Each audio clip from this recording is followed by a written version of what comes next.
సమయాన్ని బట్టి ఆ మాటలు మీకు తెలియచేస్తాను. చాలా జాగ్రత్తగా మీరు ఆలకించాలని ప్రేమతో కోరుకుంటా ఉన్నా. ఎప్పుడు గుడ్డివారిగా మార్చబడతారు? ఎవరు గుడ్డివారు? గుడ్డిదాన్ని తీసుకుపోయి నీ అధికారికి ఇస్తే దాన్ని అంగీకరిస్తాడా? అది దోషం కాదా? మీ అధికారే అంగీకరించకపోతే నీ తల్లి గర్భంలో సృష్టించిన సృష్టికర్తను నేను అంగీకరిస్తానా? దయ చూపుతానా? ఆలోచన దేవుని బిడ్డలారా, ఆ స్థితిని మనం గుర్తెరిగి మన ఏమన్నా గుడ్డితనం తొలగించుకొని యేసయ్యకి ఇష్టమైన ఆరాధన చేయుదుముగాక. యేసయ్య ప్రీతి పడే ఆరాధన చేయుదుముగాక. మొదటిది చూద్దామా? చూడండి, మత్తయి సువార్తమానం 23వ అధ్యాయం తీసారా? 23వ అధ్యాయం 26వ వచనం గమనించండి. 26వ వచనం గమనించండి. గుడ్డి పరిసయ్యుడా, గిన్నెయు పల్లెమును వెలుపల శుద్ధి అగునట్లుగా ముందు వాటి లోపల శుద్ధి చేయుము. బాగా గమనించండి. అక్కడ ఏమంటున్నాడు ఆ వ్యక్తిని? ఎలాంటోడంట? గుడ్డి పరిసయ్యుడా. గుడ్డి పరిసయ్యుడా, గిన్నెయు పల్లెమును వెలుపల శుద్ధి అగునట్లుగా ముందు వాటి లోపల శుద్ధి చేయుము అని తెలియజేస్తూ ఉన్నారు. ఈ పరిసయ్యులు, ఈ శాస్త్రులు, ఈ సర్దుకయ్యులు ఏమండి, ఆయా సందర్భాలలో ప్రభు దగ్గరికి వచ్చి మాట్లాడిన మాటలు మనం అనేకంగా గమనించగలం. ఓసారి ఏమంటారంటే, అయ్యా నీ శిష్యులు అన్నం తినేదానికి ముందు చేతులు కడుక్కోలేదే. ఏమంటారు? చేతులు కడుక్కోలేదే, కాళ్ళు కడుక్కోలేదే, కాళ్ళు కడుక్కోకుండా చేతులు కడుక్కోకుండా భోజనం చేయొచ్చా అని అన్న మాటలు కూడా ఉన్నాయి.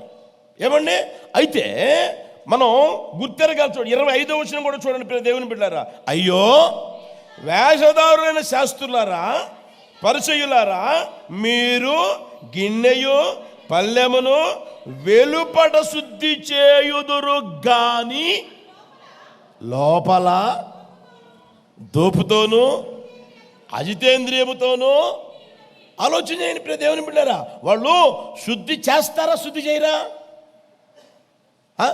ఆ మాటను బట్టి చెప్పండి. వారు శుద్ధీకరించుకుంటారా, శుద్ధీకరించుకోరా? ఎక్కడా?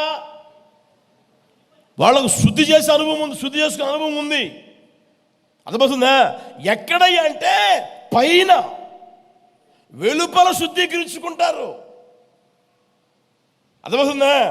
పళ్ళెం కడిగారనుకో పైన కడుగుతారు, పైన కడుగుతారు, లోపల కడగరు. గిన్నె కడిగారనుకో అది పైన కడుగుతారు, లోపల కడగరు. అదేవిధంగా వారు ఏం కోరుకుంటారు అంటే పై అపీరెన్స్ కోరుకుంటారు. పై అపీరెన్స్, పై వేషం కోరుకుంటారు. లోపల మాత్రం దోపుతోనూ అజితేంద్రియముతోనూ చెత్తతోనూ చెదారముతోనూ వేషధారణతోనూ నిండున్నాయంట, నిండిపోయి ఉన్నాయంట. ఇప్పుడు దాన్ని బట్టి ప్రభు అంటారు, అబ్బాయి మీరు పైన శుద్ధి చేస్తున్నారా? పైన కాదు, ముందు లోపల. లోపల ఆ మాట చూడండి. అక్కడ 26వ వచనంలో, గ్రుడ్డి పరిసయ్యుడా, గిన్నెయు పల్లెమును వెలుపల శుద్ధి అగునట్లుగా వాటి లోపల ముందేం చేయాలంట? మొట్టమొదటి ఏం చేయాలి? లోపల శుద్ధి చేయాలి. లోపల శుద్ధి చేయాలి. మీరు చూడండి, ఈ కడిగే వాళ్ళకు బాగా తెలుసు. ముందు లోపల పెడతారా, పైన పెడతారా? ఈ మధ్య వచ్చాయి కదా. అప్పట్లో అంటే వరి చెత్త తీసుకొని ఆ తర్వాత రుద్దేవాళ్ళు అప్పట్లో.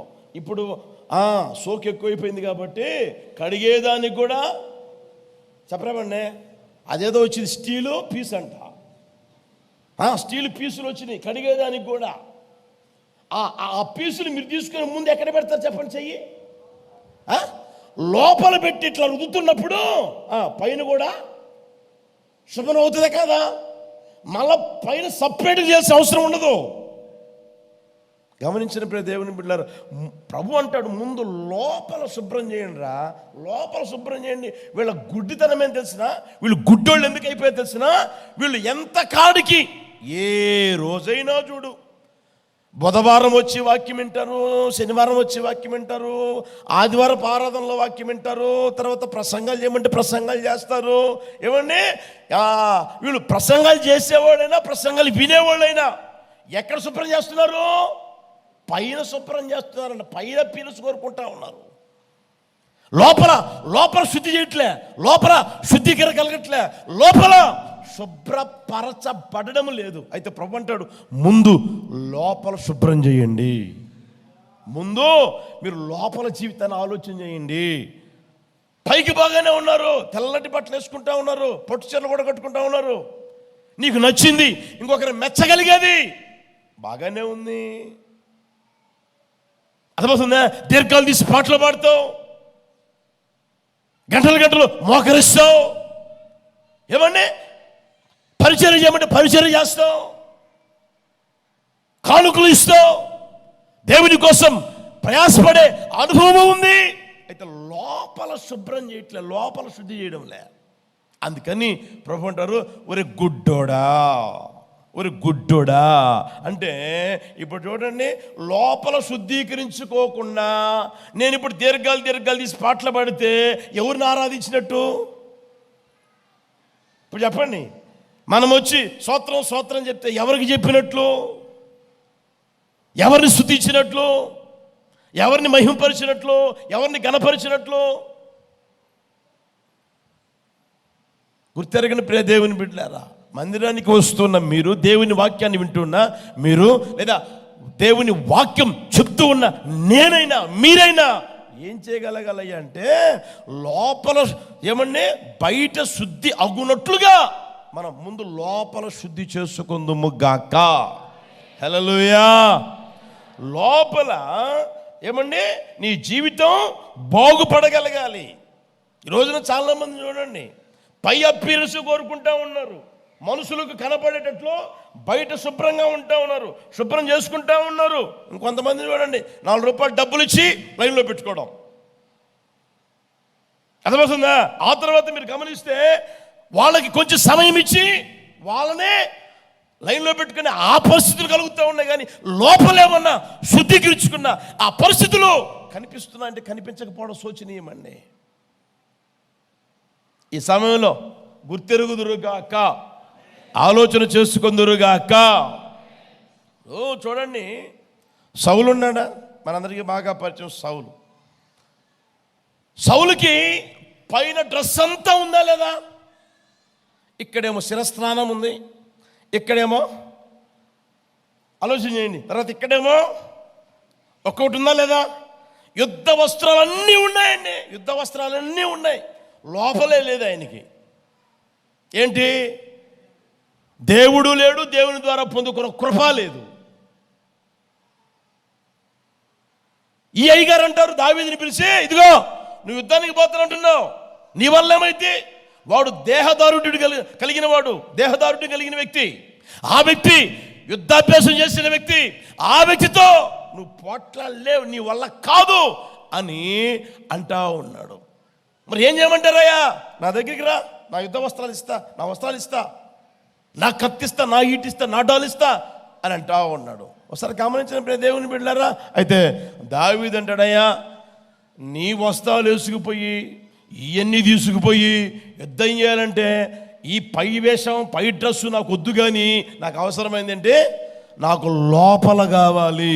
నా లోపల ఎవరున్నారంటే నేను ఆరాధన చేస్తున్న దేవుడు నాకు ఉన్నాడు. హల్లెలూయా. నేను ఆరాధన చేస్తున్న దేవుడు నాకు తోడుగా ఉన్నాడు. ఆయన సన్నిధి నాకు తోడుగా ఉంది. ఆయనే నాకు తోడుగా ఉన్నాడు. నాకు ఈ పై అపీరెన్స్ నాకు అవసరంలే. నాకు అవసరమైంది ఏంటంటే లోపల నాలో దేవుడు ఉన్నాడా లేదా అనేది నేను పరిశీలన చేసుకుంటా నడిపించబడతా ఉంటాను అని ఆయన కోరుకుంటా ఉన్నాడు. ప్రియ దేవుని బిడ్డలారా, ఆలోచన చేయ ప్రియ దేవుని బిడ్డలారా, గుర్తెరగండి. ఈ రోజున ఏమండి ప్రతి వ్యక్తి ఏం కోరుకుంటున్నారు అంటే పై అపీరెన్స్ కోరుకుంటా ఉన్నారు. నువ్వు విశ్వాసం అయితే నీ జీవితంలో పై అపీరెన్స్గా నువ్వు కోరుకోవాల్సిందే. యేసు ప్రభుని ప్రతిబింబిస్తున్న బిడ్డవి అయితే, పరలోక రాజ్యాన్ని కోసం ఏమంటే సిద్ధపడుతున్న వ్యక్తి అయితే నీకు ఉండవలసింది లోపల శుద్ధీకరణ ఉండగలగాలి, లోపల పరిశుద్ధమైన జీవితం ఉండగలగాలి, లోపల దేవునికి అనుకూలమైన జీవితం నువ్వు జీవిస్తూ ఉన్న స్థితిలో నీకు రాగలుగుదువు గాక. హల్లెలూయా, హల్లెలూయా. సున్నం కొట్టిన గోడలాగా కాదు మనం ఉండవలసింది. ఆ కింద వచ్చిన కూడా ఉంటాయి. అక్కడ మీరు సున్నం కొట్టిన గోడలు సమాధుల్లాగా ఉన్నారా? సున్నం కొట్టిన సమాధుల్లాగా ఉన్నారు. లోపల ఏమండి ఆ మాట చూడండి, అక్కడ 27వ చూడండి. వెలుపల శృంగారంగా అగపడుదురు కానీ లోపల చచ్చిన వారి ఎముకలతోనూ సమస్త కల్మషముతోనూ నిండి ఉన్నది అని ప్రభు తెలియచేస్తా ఉన్న మాటలు గుర్తెరగండి. ఈ రోజున ఎంత అందంగా ఉన్నాడా, ఎంత సందంగా ఉన్నాడా, ఆ తర్వాత ఇతను డబ్బు కలిగిన వ్యక్తి, హోదా కలిగిన వ్యక్తి, ఆ తర్వాత సిరి సంపదలతో తోగుతూ ఉన్నాడా, ఈయనకి ఆడికి 4 బిల్డింగులు ఉన్నాయా, 2 బిల్డింగులు ఉన్నాయా, 40 ఎకరాలు ఉందా, 4 ఎకరాలు ఉందా, ఏమండి కనిపించే వాటిని ఎప్పుడు నువ్వు ఏమంటే చూడమాక.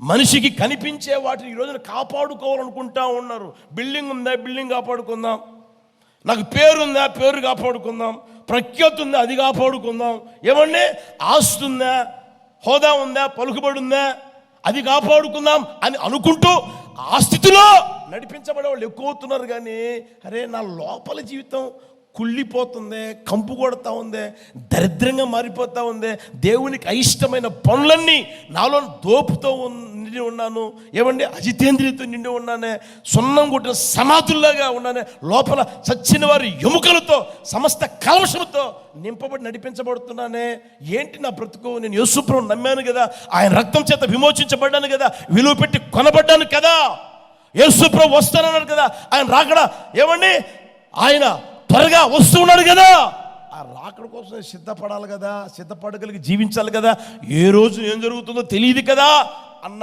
ఆ స్వభావం ఏమైనా అలవర్చుకొని నడిపించబడతారంటే అది దూరం అయిపోతా ఉంది, కానీ ఇది దగ్గర అవుతా ఉంది. పై అపీరెన్స్ కనిపించాలా. జాగ్రత్త సహోదరుడా, సహోదరి, నువ్వు ఎవరమై అంటే గుడ్డివాడివి. అర్థమవుతుందా? గుడ్డిదాన్ని తీసుకుపోయి అధికారికి ఇస్తే అది అంగీకరిస్తాడంటరా, నీ మీద దయ చూపుతాడంటరా. గుర్తెరుగుదురు గాక, ఆలోచన చేసుకుందురు గాక. హల్లెలూయా. మన దేవుడు ఎవరయ్యా అంటే అంతరంగాన్ని కోరుకునే దేవుడు. హల్లెలూయా. నీ పై రూపం ఆయనకి అవసరం లేదు. నువ్వు పైన నల్లగా ఉన్నావా, బుర్రగా ఉన్నావా, లేకపోతే శ్యామసాయిగా ఉన్నావా, చపాతీ ముఖం పెట్టుకున్నావా, లేకపోతే ఏమండి నీకురోలాగా ఉన్నావా, లేకపోతే ఇంకొకరిలాగా ఉన్నావా, ఆయన ఎప్పుడూ చూడడు ఆయన. హల్లెలూయా. ఆయన చూసేది ఏంటి అంటే నీ అంతరంగిక స్వభావం ఆయన చూస్తూ ఉంటాడు, అంతరంగాన్ని కోరుకుంటూ ఉంటాడు. అందుకనే దావీదు మహారాజు చూడండి, చిన్న పొరపాటు తన జీవితంలో జరిగిన దానికే ప్రభు కాళ్ళ మీద పడి, ప్రభు పాదాల మీద పడి కన్నీరు విడిచి ప్రార్థన చేస్తా ఆయన అంటాడు, నా అంతరంగములో స్థిరమైన మనస్సు నూతనంగా పుట్టించి ప్రభువా. పైకి కనపడే జీవితం కాదు, నా అంతరంగములో స్థిరమైన మనసు నూతనంగా పుట్టించి ప్రభువా అని ప్రభు పాదాలు పట్టుకొని బ్రతిమలాడుకుంటా ఉన్నాడు. ప్రభు ద్వారా పొందుకునేంత వరకు ఆయన్ని విడిచిపెట్టడం లేదు. ఈ రోజున పైకి ఆశీర్వదించబడి ఉన్నాను, పైకి దీవించబడి ఉన్నాను, నలుగురు సహాయం చేయగలుగుతూ ఉన్నాను, అది చేయగలుగుతున్నాను, ఇది చేస్తున్నాను, అంతా దేవుని కృపే, దేవుని కృపే కాదన్నంలే. అయితే నీ అంతరంగిక జీవిత పరిస్థితి ఏంటి? లోపల ఉన్న ఆ గుడ్డితనం తీసివేసుకోగలుగుతున్నావా? వెలిగింపబడిన నేత్రాలు నీకు ఉంటే నువ్వేం చేస్తున్నావు? పైన అపీరెన్స్ కోరుకో, పైన స్థితిని కోరుకో, కానీ లోపల స్థితిని కోరుకుందువు గాక. హల్లెలూయా. ఒకసారి ఏం జరిగిందంటే బాగా గమనించండి, చాలా జాగ్రత్తగా గమనించండి. మీ అందరికీ తెలిసే ఉంటుంది అనుకుంటా, క్వీన్ ఎలిజబెత్ అనే పేరు కలిగిన ఒక పెద్ద ఓడ ఉంది. పేరు కలిగిన పెద్ద ఓడ ఉంది. ఆ ఓడ తయారు చేసిన తర్వాత అది ఎంత కాలం ఉపయోగపడదో అంతకాలం ఉపయోగించుకున్నారు. ఏదైనా కొంతకాలమే కదండి మనుషుల చేత తయారు చేయబడింది. ఆ రోజులు గడిచిపోయాయి. ఆ తర్వాత అందులో ఉన్న సామాను కానీ అన్నీ ఉంటాయి కదండి, అవన్నీ నాణ్యత తక్కువయ్యే కొద్దీ ఏం చేస్తారంటే పక్కన పెడతా కొత్తవి తీసుకుంటూ వస్తూ ఉంటారు, కొత్త తయారు చేస్తూ వస్తూ ఉంటారు. ఆ ఓడను తీసి పక్కన పెట్టారంట. రోజులు గడిచిపోయాయి. ఎంత అందంగా ఉందో, పైన చూసారు చాలా అందంగా కనిపిస్తూ ఉంది. మురిసిపోతూ ఉన్నారు. పక్కన పెట్టారు కదా అని చెప్పేసి అందరూ పోయి చూస్తూ ఉన్నారు పైన. ఆ తర్వాత లోపలికి వెళ్ళి అన్నీ చూస్తూ ఉన్నారు, చాలామంది చూస్తూ ఉన్నారు. ఓ వ్యక్తి ఆశపడ్డాడు, దీన్ని తీసుకొని వెళ్ళి మనం హోటల్గా మారిస్తే ఎంత బాగుంటుంది. దీంట్లాగా చెప్పండి. ఇప్పుడు అదే విజయవాడ దాటిన తర్వాత విమానాన్ని తీసుకొచ్చి హోటల్ లాగా తయారు చేశారు. నేను కూడా విన్నా, చూడలేదులే. విమానాన్ని తీసుకొచ్చి హోటల్ లాగా తయారు చేశారు. దాన్ని తీసుకుని వచ్చేదానికి ఎన్ని రోజులు పట్టిందంట. అక్కడి నుంచి ఇక్కడ తీసుకొచ్చి అది హోటల్ లాగా తయారు చేసేసారు. ఆ విధంగా ఆ ఓడను కూడా హోటల్ లాగా తయారు చేద్దాం అనుకొని ఓ వ్యక్తి వచ్చి ఏమండి కొన్నాడు. అన్నీ చూసుకొని కొన్నారు. కొన్న తర్వాత తీసుకెళ్ళారు. తీసుకెళ్ళి ఏమండి ఏ ఏ పార్ట్లు బాగున్నాయో ఏ ఏ పార్ట్లు బాగలేవో అని అన్నీ మరలా చూడమని చెప్తే ఆ మెకానిక్లు అన్నీ చూస్తూ ఉన్నారు. ఒక్కొక్కటి మొత్తం చూస్తూ ఉన్నారు. చూస్తూ ఉన్నప్పుడు ఏమన్నా అందరూ చెప్తా ఉన్నారు, సార్ గదులు బాగానే ఉన్నాయి, అన్నీ బాగానే ఉన్నాయి, ఒక్కొక్కటి చూసుకుంటూ చెప్తా ఉన్నారు. చూసేది అయిపోయిందంటే అయిపోలేదు సార్, ఇంకా ఉంది అన్నారు. సరే అవి కూడా చూసేసేయండి అన్నారు. ఇక అవి కూడా చూద్దామని చెప్పేసి ఒక్కటి చూసుకుంటా ఆ పొగపోయే గొట్టం ఉంటుంది చూడండి, ఓడలో నుంచి ఇంజన్లో నుంచి పొగపోయే గొట్టం ఉంటుంది, దాని దగ్గరికి వచ్చారంట. దాని దగ్గరికి వచ్చి చూస్తే అక్కడ చిన్న రంధ్రం లాంటిది కనపడతా ఉంది. ఈ తుప్పు కూడా రాలగొట్టి మనం వెల్డింగ్ చేసేసి దీని మీద మరలా మొక్కు పెట్టి తర్వాత పెయింట్ వేసేద్దాం, ఇంకా చాలా బాగుంటుంది అని అనుకొని ఆ వ్యక్తి ఏమంటే సుత్తి తీసుకొని ఇలా కొట్టాడంట. ఇలా ఎప్పుడో ఒక దెబ్బ పడిందో అది ధనానికి కింద పడిపోయిందండి. ఏది అంత పెద్ద పొగ్గొట్టం, అంత విలువైనది ఒక దెబ్బకే పడిపోయింది. ఏంటి ఒక దెబ్బ కొడితేనే ఇలా పడిపోయింది ఏంటి అని ఇక ఆ వ్యక్తి మొత్తం పరిశీలన చేస్తేనండి, ఓడ తయారు చేసినప్పుడు ఇనుము ఉంటుంది చూడండి, ఆ ఇనుము ఏ మాత్రం కనిపించడం లేదంట. మొత్తం తినేసింది, లోపల తినేసిందంట. ఇంతవరకు ఎలా నిలబడింది అని చూస్తే 40 సార్లు వేసిన కోటింగుల రంగు ఉంటుంది, ఆ రంగు మాత్రమే అది కలిగి ఉండి ఆ రంగు ద్వారా అలా నిలబడింది. 40 సార్లు ఆ కోటింగ్ల మీద కోటింగ్లు వేసి అర్థమైంది. ప్రియ దేవుని బిడ్డలారా, పైకి ఎలా ఉంది, చూడముచ్చటగా ఉంది, చూడ చక్కనిదిగా ఉంది. ఏమండి అందరిని మురిపించగలేదిగా, అందరిని మరిపించగలిగేదిగా, అది చూస్తూ ఉంటేనే ఏమండి అందరూ తన్మయం చెందేటట్లుగా ఉంది ఉంది అది. లోపలేమి లేదంటే ఇనుము అనేది ఏ మాత్రం లేదు. ఈ రోజున విశ్వాసులు లేదా సేవకులు ఎలా తయారైపోతున్నారంటే పైన మాత్రం బ్రహ్మాండంగా ఉంటున్నారు, చూడముచ్చటగా, చూడ చక్కని వారుగా, మాట్లాడే మాటలైనా చూసే చూపులైనా ఏమండి, ఆ తర్వాత చేసే అవన్నీ ఏమండి ఎంత మంచివాడిగా అనిపించుకోవాలని ఎంత జాగ్రత్తగా ఉంటున్నారో పైకి మాత్రం. అయితే లోపల జీవితం గుర్తెరుగుదురు గాక. విశ్వాసిగా ఉన్నప్పుడు నీ లోపల జీవితం అవసరం. ప్రభువు చూసేది అది ఆయన కోరుకునేది. అందులో గుడ్డితనం అనేది ఆయనకి కనిపించకుండును గాక. అట్టి కృప ప్రభు దయచేయును గాక. హల్లెలూయా, హల్లెలూయా. ఓడను చూసి ఏం చేస్తారు? చప్పట్లు కొట్టండి అంటే కొట్టట్లే, బ్రహ్మాండం కొట్టండి, చప్పట్లు కొట్టండి అంటే మీరు కొట్టట్లే. ఇప్పుడు చెప్పరామండి, నేనున్నాను, చప్పట్లు కొట్టండి, కొట్టట్లే. జాగ్రత్త. నీ వ్యక్తిగత జీవితం ఏమండి అనుభవం ఒకసారి గుర్తెరిగి లోపల ఎలా ఉందో ఆలోచన చేయి. పైకి నువ్వు చప్పట్లు కొట్టినా, పైకి పాట పాడినా పైకే ఉంటుందా, లేక లోపల జీవితం ఏమైనా బాగుపడి పాట పాడగలుగుతున్నావా? లోపల జీవితం బాగుపడి గుడ్డితనం లేకుండా చప్పట్లు కొట్టి ప్రభువును స్తుతించగలుగుతున్నావా? ఎలా ఉన్నావో గుర్తెరుగుదువు గాక. హల్లెలూయా. పరిచయం చేస్తున్నావు, పైకి బాగా కనిపించేస్తున్నావా? లోపల కూడా బాగుండి చేస్తున్నావా? ఆలోచన చేయండి. ఆ ప్రభు అంటాడు, అరే గుడ్డిదాన్ని తీసుకొని వచ్చి అధికారికి ఇస్తేనే వాడు అంగీకరించడే, నేను ఎలా అంగీకరిస్తాను అనుకున్నావు? ఏం గుడ్డితనం? పైన కోరుకుంటున్నారు కానీ లోపల జీవితం కోరుకొనని బ్రతుకు. లోపల జీవితం శుద్ధీకరణ ఉండదన్నమాట. లోపల జీవితం పరిశుద్ధంగా ఉండదు. అందుకనే ఆయన అంటాడు, పరిశుద్ధమును దేవునికి, మనిషికి కాదు, పరిశుద్ధమును దేవునికి అనుకూలమైన. హల్లెలూయా. అట్టి కృప దయచేయును గాక. హల్లెలూయా. నీ జీవితంలో నీ స్థితి నీకే తెలుసు, ఎవ్వరికి తెలియదు. అవునా కదా? నేనున్నాను అనుకోండి, నా స్థితి నాకే తెలుసు, నీ స్థితి నీకే తెలుసు. నిన్ను చూస్తున్నా లేదా నన్ను చూస్తున్న దేవునికి తెలుసు.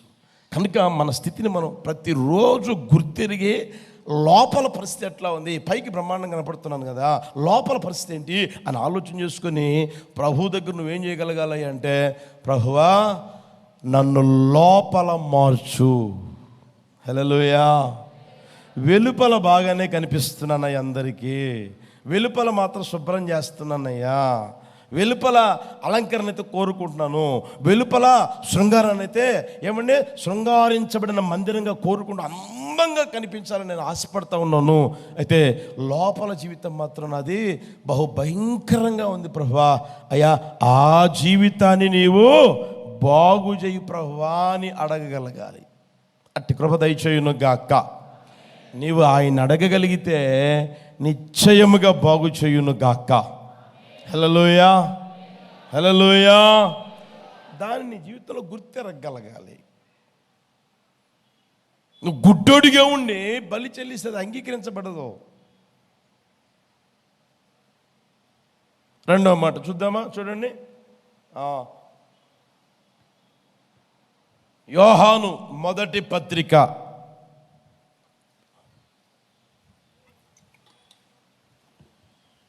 యోహాను మొదటి పత్రిక 2వ అధ్యాయం 11వ వచనం చూడండి.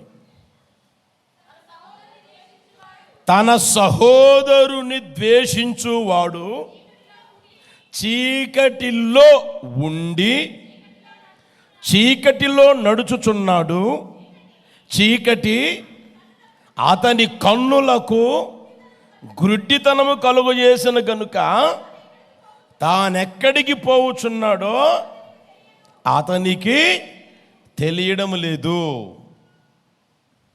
తన సహోదరుని ద్వేషించువాడు చీకటిలో ఉండి చీకట్లో నడుస్తూ ఉంటాడు. చీకట్లో ఉంటాడు, చీకట్లో నడుస్తూ ఉంటాడు. అతడు ఎవరయ్యా అంటే అతనిలో ఉన్న ఆ చీకటి కన్నులకు గుడ్డితనం కలుగు చేసింది. అంటే సహోదరుని ద్వేషిస్తూ ద్వేషిస్తూ ద్వేషిస్తూ జీవించే బ్రతుకు. గుర్తెరగని దేవుని బిడ్డలారా, సహోదరుని ద్వేషిస్తూ జీవించే జీవితం. ప్రేమించడం కాదు, ఆప్యాయంగా ఉండడము కాదు, ప్రేమ కనబరచడము కాదు. అక్కడ రాయబడేది తెలిసిన ద్వేషిస్తూ. ఎవరైనా ఒక వ్యక్తి సేవకుడు కావచ్చు, విశ్వాసి కావచ్చు, ద్వేషిస్తే ఆ వ్యక్తి ఎవరంటే చీకట్లో ఉన్నవాడు. ఆ చీకటి అతనికి గుడ్డితనాన్ని కలుగు చేస్తుంది. ఈ రోజున ఆలోచన చేసుకుందురుగాక. హల్లెలూయా. గుర్తెరుగుదురుగాక. వ్యక్తిగత జీవితంలో గ్రహింపు నా ప్రభు కలుగు చేయునుగాక. ఆలోచన చేయండి. మందిరానికి వస్తూ ఉన్నా, దేవుని వాక్యాన్ని వింటూ ఉన్నా ద్వేషించడం, తన సహోదరుని ద్వేషించడం. నువ్వు ఇంటి దగ్గర ఉన్నారనుకోండి, అన్నని ద్వేషించడం, తమ్ముడిని ద్వేషించడం, అక్కని ద్వేషించడం, చెల్లిని ద్వేషించడం, తోబుట్టులు అందరిని ద్వేషించడం. మందిరానికి వచ్చారనుకోండి, మందిరంలో ఉన్న వాళ్ళందరూ ఎవరు చెప్పండి? మనం అందరం ఎవరిని? బైబిల్లో రాయడం మాట ఏంటి? ఆయన జ్యేష్ఠుడగునట్లు, తన సహోదరులందరిలో జ్యేష్ఠుడగునట్లు అని రాయబడింది. అంటే మనం అందరం ఎవరుమి? సహోదరులం కదా. ఈ రోజున దేవుని మాటలు వింటున్న నీ జీవితంలో ద్వేషించే స్వభావం ఎంతవరకు ఉంచుకుంటావు? ఎంత కాలం ఉంచుకుంటావు? ఎంతవరకు ద్వేషిస్తూనే ఉంటావు? ఏ రోజైనా చూడండి, ద్వేషించే స్వభావమే. యేసు నామములో ప్రభు దూరం చేయునుగాక. హల్లెలూయా. ఆయన నిశ్చయముగా దూరం చేయునుగాక. ఆలోచన చేయండి. ఎంతమందిని ఈరోజు వరకు ద్వేషించావు? ఇప్పటికీ ఎంతమంది ద్వేషిస్తూ ఉన్నావు? గుర్తెరుగు. బైబిల్లో మనందరికీ బాగా పరిచయమైన భాగం ఒకటి ఉంది. ఒక తండ్రి, ఆయన గారికి 2 పిల్లలు. చిన్న కుమారుడు తండ్రి దగ్గరికి వచ్చి ఏమన్నాడంటే, చూడండి 15వ అధ్యాయం, లూకాసు వర్తమానం 15వ అధ్యాయం. తండ్రి, ఆస్తిలో నాకు వచ్చు భాగమిమ్మని తన తండ్రిని అడుగగా, ఆస్తిని అడిగాడంట. తండ్రి దగ్గరికి వచ్చి అడిగాడు. తండ్రి దగ్గరికి వచ్చి ఎప్పుడైతే అడిగాడో వెంటనే తండ్రి మరుమాట మాట్లాడకుండా, ఇప్పుడే ఎందుకురా, నీకు ఇంకా వయసు రాలేదు కదా, నీకేం అవసరం, ఏం తక్కువైంది, ఎందుకలా మాట్లాడుతున్నావు, నీకు వయసు వచ్చింది అనుకున్నప్పుడు, నీకు అవసరం అనుకున్నప్పుడు నేను ఇస్తానులే అని ఏమీ మాట్లాడకుండా పంచిపెట్టేసేసాడు. పంచిపెట్టిన తర్వాత ఆ కుమారుడు ఆస్తిని మొత్తం అమ్మేసి వచ్చిన దానిని మూటగట్టుకొని దూరదేశం పోయాడు. నా తండ్రికి కనిపించకూడదు, ఆయన దగ్గర ఇక్కడ ఉంటే మరలా ఆటంకపరుస్తాడేమో, నా ఇష్టం వచ్చేట్టుగా బ్రతకలేనేమో, నా ఇష్టం వచ్చేట్టుగా నేను చేయలేనేమో అని అనుకుని దూరదేశానికి వెళ్ళాడు.